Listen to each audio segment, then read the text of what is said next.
Muchísimas gracias. Encontramos ya en el sector de la avenida Ceballos. Vamos a tratar.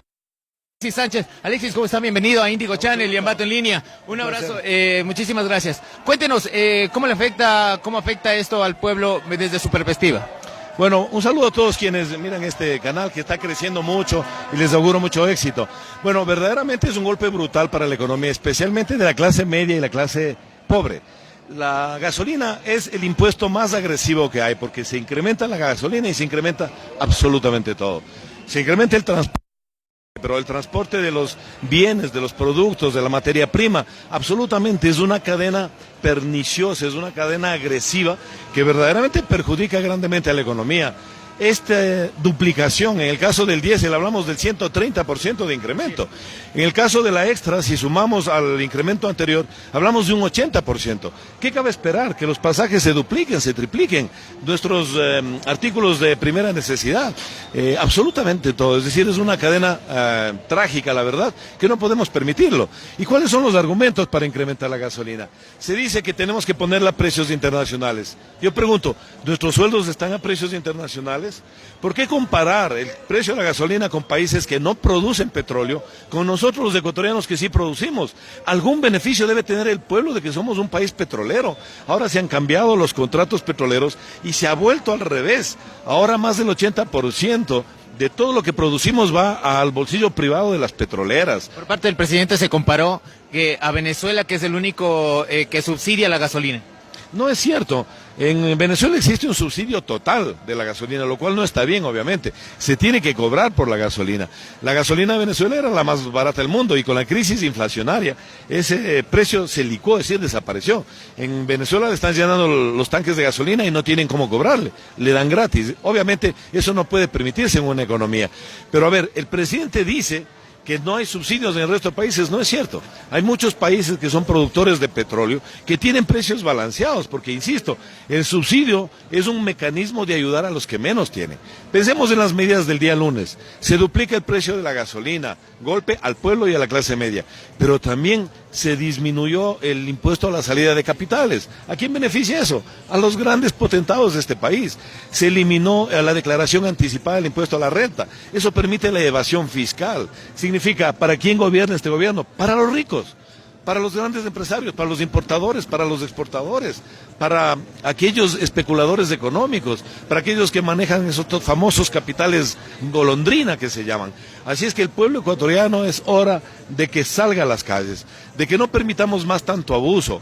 No votó por esto el pueblo ecuatoriano. El programa de gobierno, el programa económico es completamente neoliberal, es antipopular. Nosotros no votamos por eso, me refiero a los ecuatorianos. Y esta marcha no es una marcha política de partido alguno. Aquí estamos muchas organizaciones políticas, pero organizaciones ciudadanas, sociales, estudiantes universitarios, he visto a muchos. Nos hemos congregado de diferentes sectores frente a la gobernación. Pero no podemos declinar. Y ya que estamos en las calles, lo vamos a hacer hasta que se deponga este decreto o se vaya este gobierno, porque vivimos una dictadura, es hora de pensar en recuperar la democracia. ¿Cómo tratar de recuperar tanta pérdida de millones que se habla por parte del gobierno anterior? A ver, pérdida de millones del gobierno anterior, pero cada día comprobamos que son más y más mentiras. Hablamos de pérdidas del gobierno anterior, pero por donde vamos en el Ecuador tenemos carreteras, tenemos hidroeléctricas, que ahora ya no hay cortes de energía, tenemos hospitales, tenemos escuelas, una inmensa obra pública. Se invirtió en este país, se dejó una mesa servida, se dijo que la deuda externa era de 70.000 millones, falso.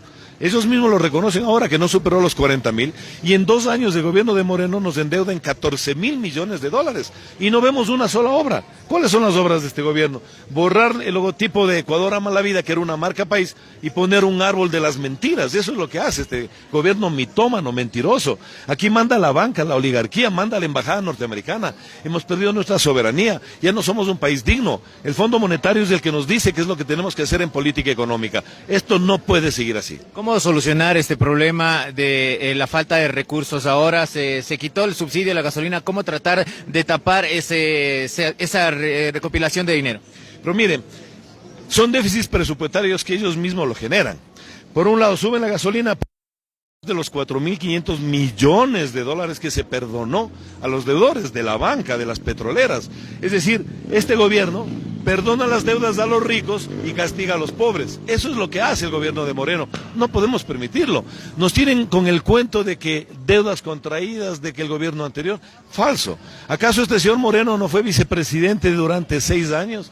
¿Acaso no fue parte del gobierno anterior durante 10 años? Resulta que nunca se dio cuenta de nada, o resulta que es un gran mentiroso y un completo ignorante. Yo personalmente creo que ambas cosas, pero además es una persona de mala fe, que no le importa el pueblo, que lo castiga, al pueblo que votó por él, pensando que iba a continuar con un proceso de transformación, de crecimiento económico. Lamentablemente se ha entregado a la oligarquía, a la banca, a intereses norteamericanos, a la CIA, a la Embajada de Estados Unidos. ¿Cómo cambiar esto, Alexis? ¿Con la salida del presidente se volvería al Ecuador que era antes o con varias reformas? Mire, ahora lo que se trata es de salvar el país. No hablemos de quién será a futuro presidente de este país, pero tenemos que salvar, tenemos que impedir la privatización de las empresas públicas. Se quiere rematar CNT, se quieren rematar las eléctricas a precio de gallina enferma, para que los mismos banqueros, para que los mismos petroleros sean los que compren esas empresas, y lo que ahora nos pertenece a todos los ecuatorianos va a pasar a bolsillos privados. Tenemos que reinstitucionalizar el país, vivimos en una dictadura civil. Si todas las autoridades de control son nominadas a dedo y no son por concurso o por elección popular, tenemos una dictadura. Es una dictadura impuesta por Moreno, por la embajada norteamericana, impuesta por la oligarquía, por la bancocracia. Eso no podemos permitir. Así es que vamos, que se vayan todos, que se vaya la asamblea, que se vaya el presidente. Convoquemos a elecciones y democráticamente definamos el destino de este país. Muchísimas gracias, Alexis. Siempre a las órdenes. Pasen bien. Muchísimas gracias. Alexis Sánchez hablando acerca de la situación actual del país. Vamos a tratar de seguir en varios puntos de la ciudad. Recordar que esto por parte de los gremios del taxismo es un paro indefinido, es lo que se ha mencionado en esta mañana. Recordemos también que desde las 24 horas, es decir, las 0 horas de este día, se encontraron ya cerradas las calles. Para toda la gente, recordar que todas las calles de las principales ciudades de la provincia de Tungurahua están cerradas, ya que los accesos a esta ciudad están cerrados por parte del gremio del taxismo. Nosotros continuamos desde otro punto con varios personajes en esta mañana aquí a través de Ambato en Línea.